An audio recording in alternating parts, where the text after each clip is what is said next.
So we're going to get started. If you could please take out your phone or any device you have on you that will connect you to the internet, please, and open up your internet browser and type in that address you see at the top, polev.com/Jacqueline had GP 970. Hopefully that won't be too difficult. And that should bring you to a similar looking window, and it'll allow you to respond to what we've written up there. We'd like you to write one word that comes to mind when you think of flipped learning or the flipped classroom. And please respond using just one word. You can respond more than once.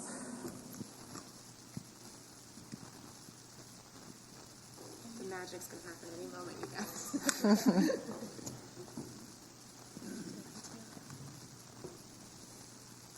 And if someone's submitted a word that you were going to use, please use the same one. As we may see, if there are any repeats, the words start to grow larger.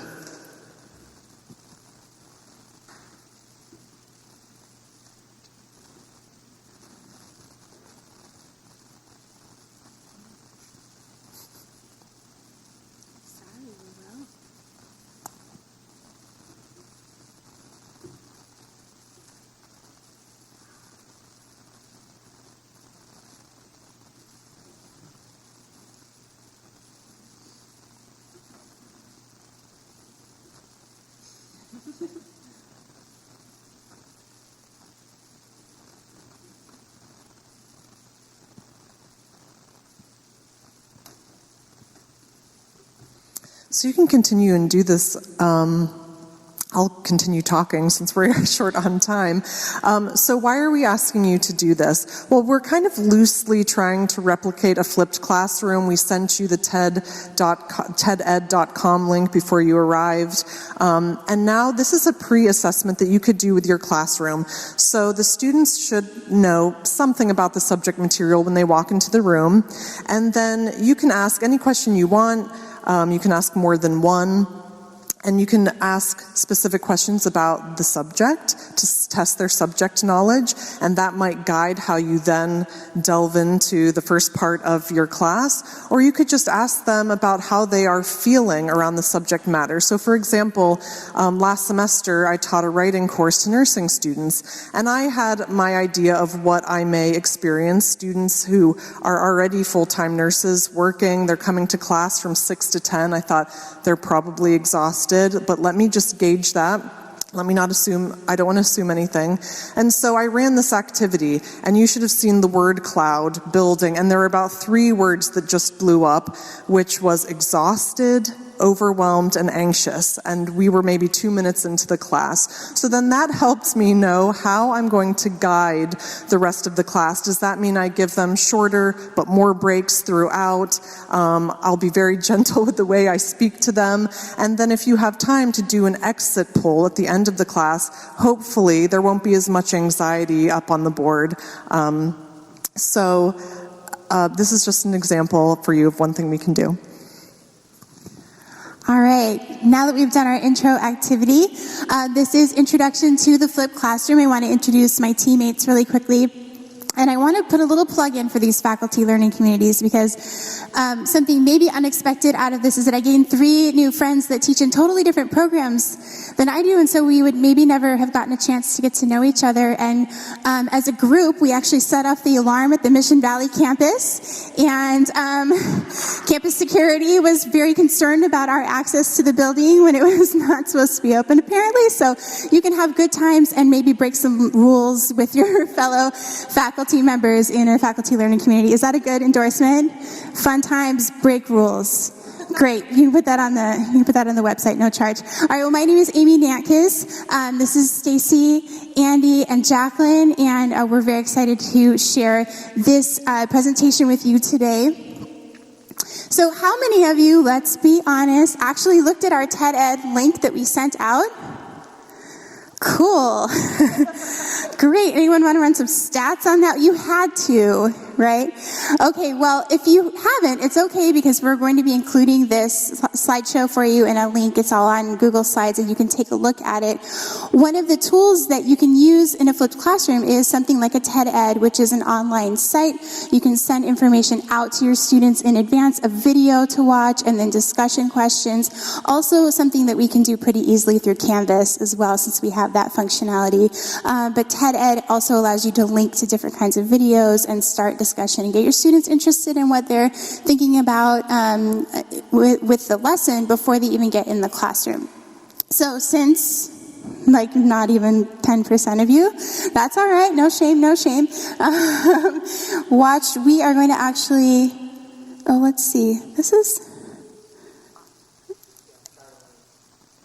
isn't the updated one that I sent you though. Sorry, technical. Oh, there it is. Now it's updated. All right. How do I show it again? Oh, no, I'm going to show another one. Oh, you're showing. Yeah. Somebody help me here. Okay. Yeah, go ahead. I don't know. Just as soon as I don't look at a link. Copy paste. Nope. Oh, you can just click that one right there. It should pop up. Okay. Sorry about that. Let's watch a quick little video on what exactly a flipped classroom is.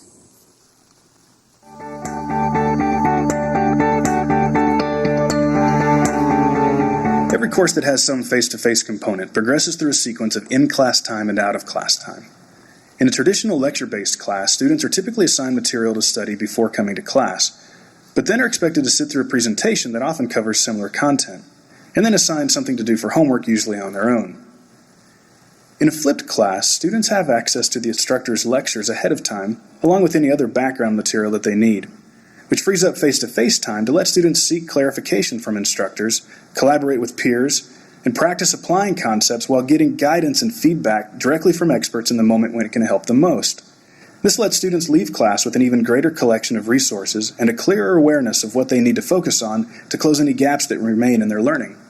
For more information on the flipped classroom and other teaching and learning resources, go to ctl.utexas.edu.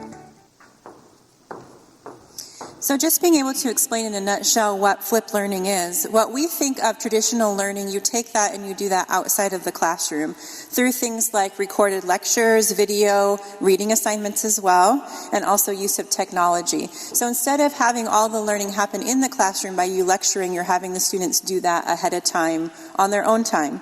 That's what ends up being kind of their home assignment. That allows more class time for application of the material and application to real life scenarios and addressing concerns, things that they're confused about, things that they might find boring, and areas that you might want to challenge them on. The professor moves from presenter of content to learning coach. And so you really become a different role in the class and you're learning alongside the students instead of just being the expert. And I think that's really important, especially for millennials. That's an approach that they appreciate. It's an intentional freeing up of time in the classroom for better use of face-to-face interaction. So instead of you just standing up there and presenting all the material, you leap off of what they've already learned through whatever you provided them at home, and you build on those concepts in the classroom.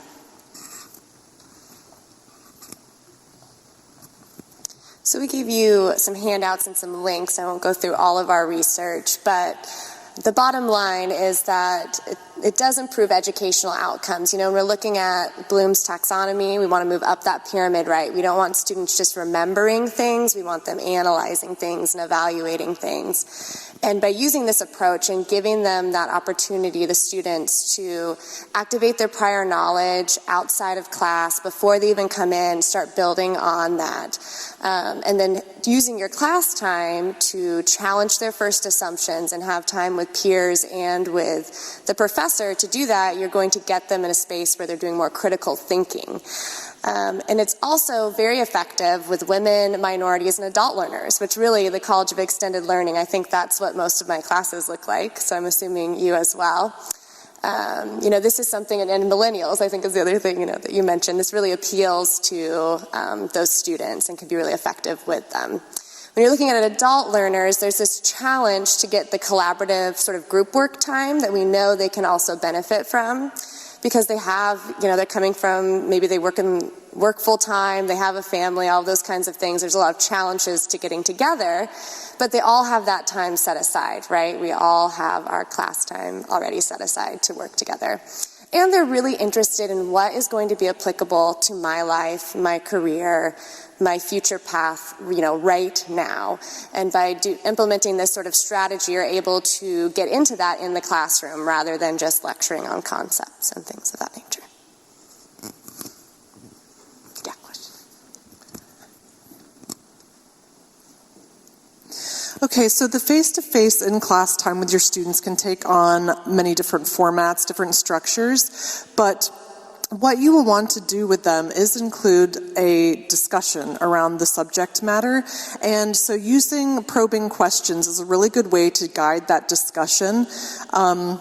So what can you do with the questions? This can find out if there's a gap in their knowledge, if there's some misunderstandings, some myths or mistakes that they now begin talking about with their peers, and you can make those corrections. And it also checks, yes, for further understanding, and you can keep pushing them towards critical thinking. So, for example, if you were in a history class, you may say to the students, so was Abe Lincoln a good president? And they might say, yes, of course, he freed the slaves. Okay, but was that just out of benevolence? Or, well, it must have been. Okay, well, give me the evidence, and again, and this isn't a punishment, this isn't to put the students on the spot and embarrass them, but it's just to keep pushing them to think. We don't, as we said earlier, want them to just be memorizing information, but really thinking and analyzing, and we're pushing them to kind of struggle with the information as well. That's okay.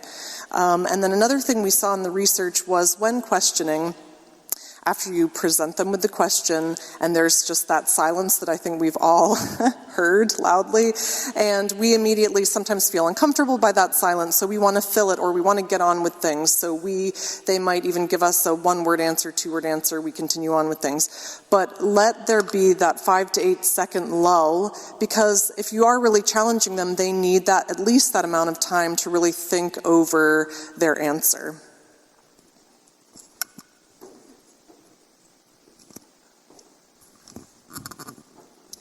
All right, so ways to apply this if you're interested in trying flipped learning. The first one is figuring out where flipping makes sense in your course. And so a couple things to think about. For your particular course and what you're teaching right now, where might there be confusion?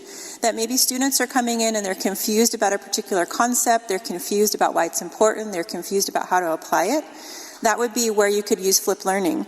Another one would be for fundamentals. So the really key building blocks, if you can kind of consolidate their learning and the particular building blocks you want them to focus on for your particular course, that would be a good place to use flipped learning as well.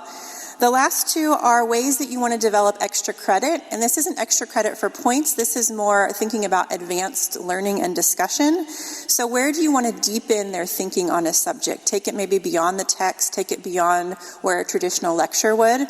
And then the last is where might they be completely bored? That they could care less about what they're learning, this concept is really boring to them. That's a great place to bring in flipped learning because you can spice it up, you can think about things from a different perspective.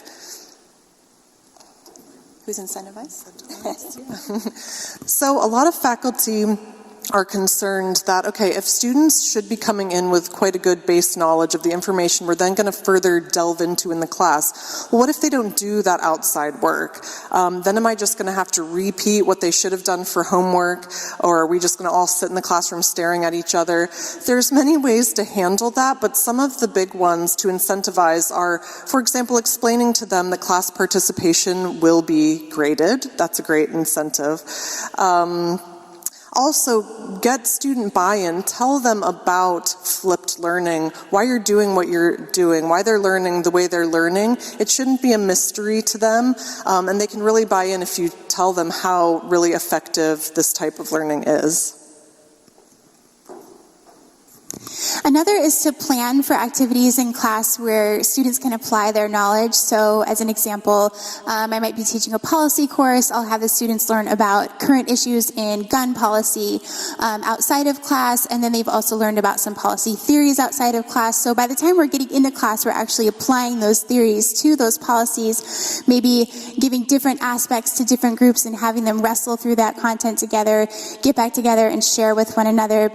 There's on your handout, if you look on the back, it says designed your flipped learning experience, individual space and group space. We actually gave you several starter ideas on things that we have used or have seen to be effective, ways that you can incorporate this in your classroom. As an aside, if you have any other questions, please feel free to contact us. You can email us and we can chat through that. And then just real briefly, because I think we already hit on it a bit, when you're preparing students, you want them to know what you're doing with flipped learning and why. You want them, again, to buy into this process. Another piece of that is that you don't want to flip and flop and flip and flop and flip. You just want to try out really one strategy of flipped learning and one format and be really consistent with that throughout the whole semester. That way students, they can get into that new role and start feeling comfortable. They understand what's expected of them.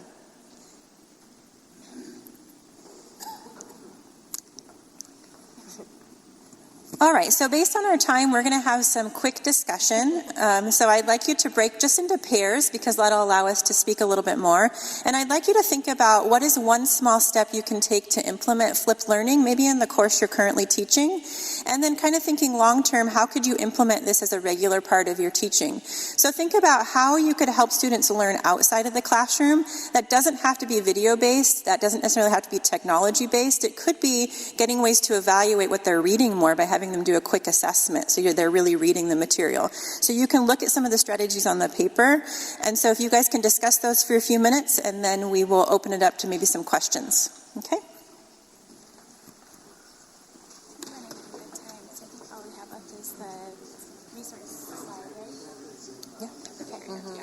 Do we want to get, we don't even have time for feedback, do we? We might have like 5 minutes if we just... Oh, we do have 10 minutes left in the, okay, so maybe we'll do a couple of feedbacks. Who wants to roam with the microphone? Yeah, we did it. Do we want to do the feedback right now or at the very end? Then we have time. This is it. I think this is this, and then just the resources is the last slide. Right? Okay. So why don't we wrap up with the resources, and then whatever time we have left, I can go on for questions. Well, I meant, do we want them to for now? this. Yeah, just kind of share briefly on each point. Sure. Just type that, and then if we have time left. Yeah. Do you want to roam with the mic? This as well, so if we don't get through all the resources. Yes, I Pop can it roam up with and them. say, already sent this to you. It's good to talk about. That's a good sign. It's that. Move it now.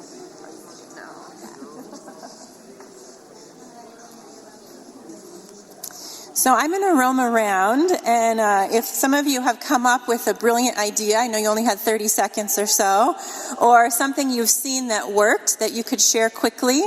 For the sake of time, we're going to move on rather quickly to our next piece. So did anybody come up with anything real quick that they might want to just kind of shout out? I know, we're short on time, so it's hard. Anybody? I feel like an auction going once.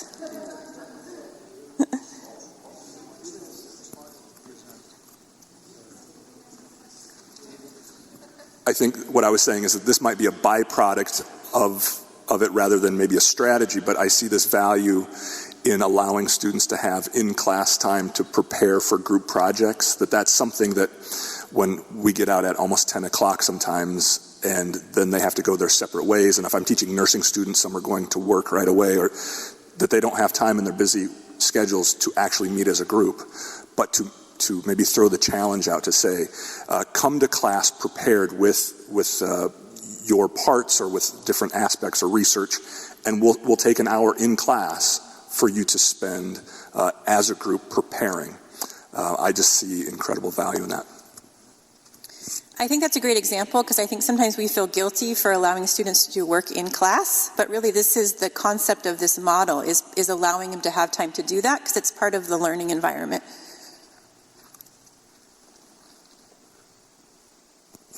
I teach in technology, and some of the problems we do are very challenging.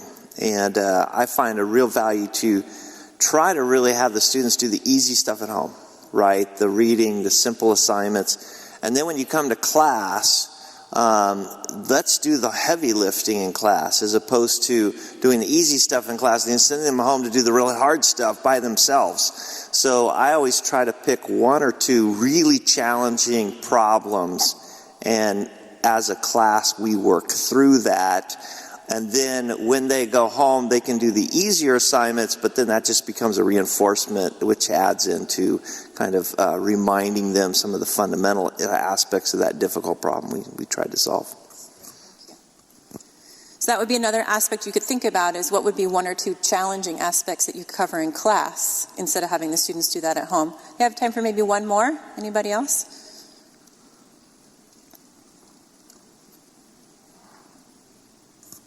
I'm with the practice of leadership in the Mayo program, so mine might be a little bit more unique, but I bring 2 case studies from real world to the classroom.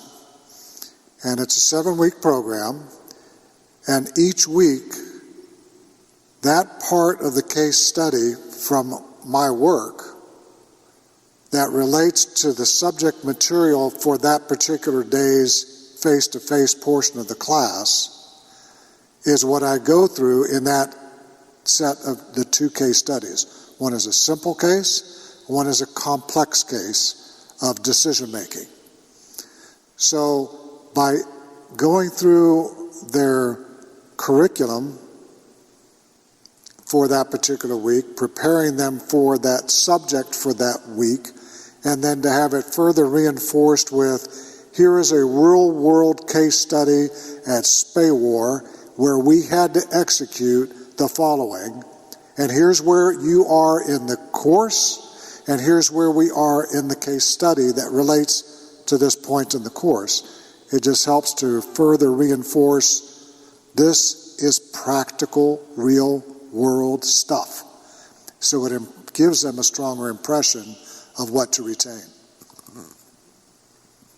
Thank you, and I think that's a great example of flipped learning, is it's really helping students understand why the learning matters, because many of our courses, they may not understand how it connects to what they're going to be doing in the real world, and so flipped learning allows you to take the time to do that.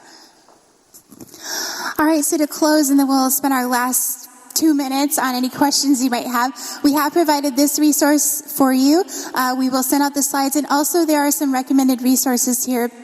I actually was able to check out the Flipped Learning book from Dr. Talbert from the library through interlibrary loan, and whizzed through it fast before it was due. It was such a great book. I actually plan on using my $15 Amazon gift card to purchase the book because I want to spend more time in it. And I decided, as a result of our faculty learning community, that I was going to try fully flipped learning in my policy class that I'm teaching this semester. So stay tuned. I'll let you know if it was good or bad. There's some other great resources here, and of course some that we mentioned earlier in the slides. So we are now available to take any questions you might have for us on this topic. Do you have any initial student feedback? Well, the class starts on Thursday, so I'll let you know. Yeah, anyone else? So I teach at another university as well, and I use this in that class. And one of the feedback that I've gotten for flipped learning is that they appreciate that what they've spent their time reading, I'm not just going over, because they're paying a lot of money for these classes and they don't just want it reiterated. And so that's the biggest feedback that I've gotten, that they feel like class time is used well. And also they really appreciate having class time to work as a group, because all these students are very busy and it is hard to have that group learning outside of class time. Any other questions? All right. Well, thank you so much for your time. We appreciate it, and we're excited to be a part of this inaugural faculty learning community. So back to you, Nick.